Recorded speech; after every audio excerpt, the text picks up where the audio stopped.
नमस्कार मंडळी, जय सद्गुरू. श्रावण महिन्यातील पहिला आणि महत्त्वाचा सण म्हणजे नागपंचमी. या दिवशी घरोघरी नागदेवतेची पूजा केली जाते. हा सण अत्यंत महत्त्वाचा मानला जातो.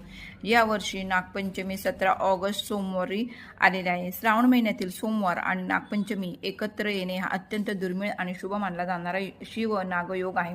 भगवान शिव आणि नागदेवता यांचे नाते अतिशय जवळचे आहे. त्यामुळे या संयोगाला आध्यात्मिकदृष्ट्या प्रचंड महत्त्व आहे. नागपंचमीच्या दिवशी नागदेवतेची पूजा करण्याची आपली सुंदर परंपरा आहे. आज मी माझ्या घरी नागपंचमीची पूजा अगदी पारंपरिक पद्धतीने कशी मांडते आणि पूजा कशी करते हे तुम्हाला सुरुवातीपासून शेवटपर्यंत दाखवणार आहे.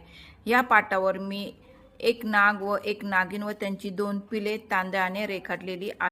आता या नागदेवतांची श्रद्धेने पूजा करूया. चला तर मग गणपतीचे स्मरण करून पूजेला सुरुवात करूया. इथे मी गणपती म्हणून सुपारी घेतलेली आहे. गणपती बाप्पासाठी इथे पाट मांडलेला आहे. त्यावर विड्याची पानं ठेवलेली आहेत.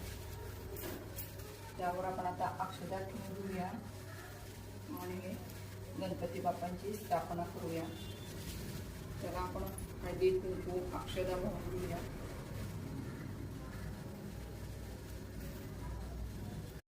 नंतर गणपती बाप्पांना नमस्कार करून पूजा निर्विघ्न पार पडावी अशी प्रार्थना करूया आणि नागदेवतांना आवाहन करूया.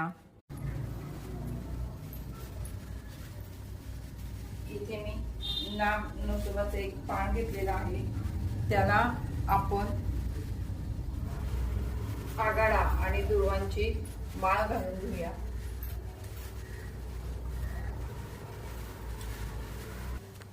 आता आपण हळदी कुंकू वाहून घेऊया.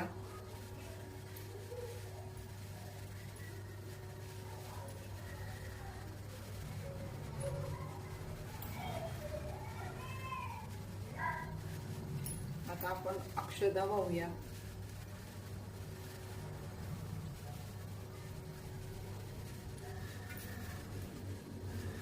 नाग देवतांना आपण फुले अर्पण करूया.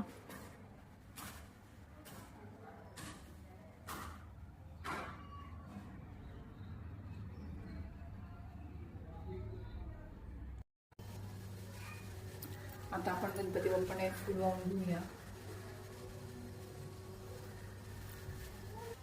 आता आपण नागदेवतेला वस्त्र वाहून घेऊया.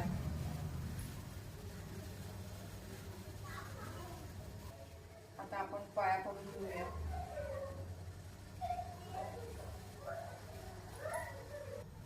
आता आपण गणपतीला धूपबत्ती करून घेऊया आणि नागदेवतांना आपण धूपबत्ती करून घेऊया. दूध साखरेचा नैवेद्य दाखवूया. आपण आता गणपतीला दूध साखरेचा नैवेद्य दाखवूया. दूध साखर नैवेद्यम समर्पयामी. दूध साखर नैवेद्यम समर्पयामी. दूध साखर नैवेद्यम समर्पयामी. आता आपण नागदेवतेलाही दुधाचा नैवेद्य दाखवूया. दूध साखर नैवेद्यम समर्पयामी. नागदेवतांना दूध साखर नैवेद्यम समर्पयामी. नागदेवतांना दूध साखर नैवेद्यम देवतांना दूध साखर. आता आपण लहायाचाही नागदेवतेला नैवेद्य दाखवूया. लहाया नैवेद्यम समर्पयामी. नागदेवतांना लहाया नैवेद्यम समर्पयामी. नागदेवतांना लहाया नैवेद्यम समर्पयामी. नागदेवतांना लहाया नैवेद्यम समर्पयामी. आता आपण नमस्कार करूया.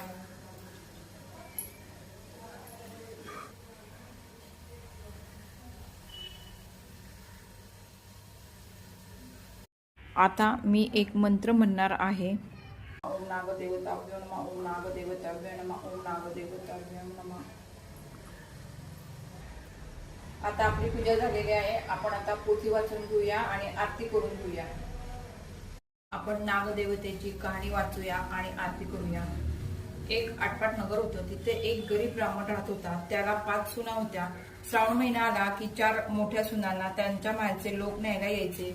पण धाकट्या सुनेला माहेरचे कोणीच नसल्यामुळे तिला कोणीच न्यायला येत नसे. ती खूप दुःखी असायची. एक दिवस ती मनापासून म्हणाली, माझा नागोबा देवच माझा भाऊ आणि तोच माझे माहेर. तिची ही भक्ती पाहून प्रत्यक्ष नागोबा देवाने माणसाचे रूप घेतले आणि तो तिला माहेरी न्यायला आला. नागोबा तिला घेऊन नाग लोकात गेला. तिथे ती खूप सुखात राहिली. एके दिवशी नागिनीची मुले खेळत असताना धाकट्या सुनेच्या हातातून दिवा पडला आणि नागपुत्रांची शेपटी जराशी भाजली. काही दिवसांनी नागोबाने तिला खूप दागिने आणि वस्त्रे देऊन परत सासरी सोडले. सासरचे लोक तिचे वैभव पाहून थक्क झाले. पुढे नागपुत्र मोठे झाले.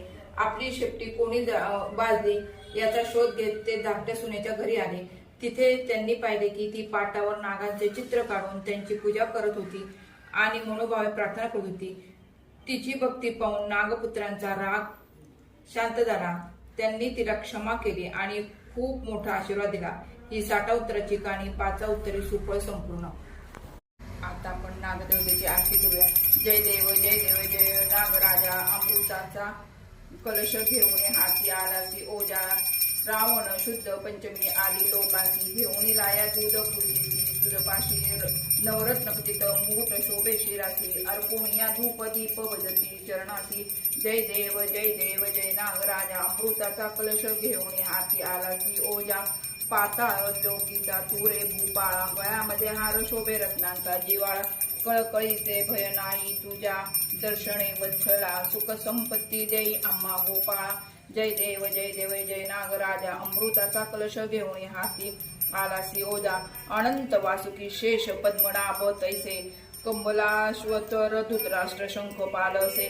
तक्षक कलिया नाग पूजितो मी तैसे, आरती ओवाळू चरणी ठेवून मस्तक ऐसे. जय देव जय नागराजा, अमृताचा कलश घेऊन हाती आलासी ओजा.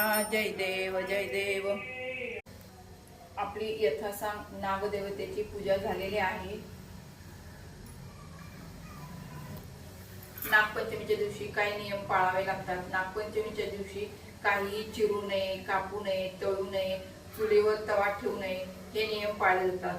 तसेच या दिवशी जमीन खणू नये, शेतामध्ये नांगर चालू नये. या दिवशी लोखंडी भांडी वापरणे टाळावे.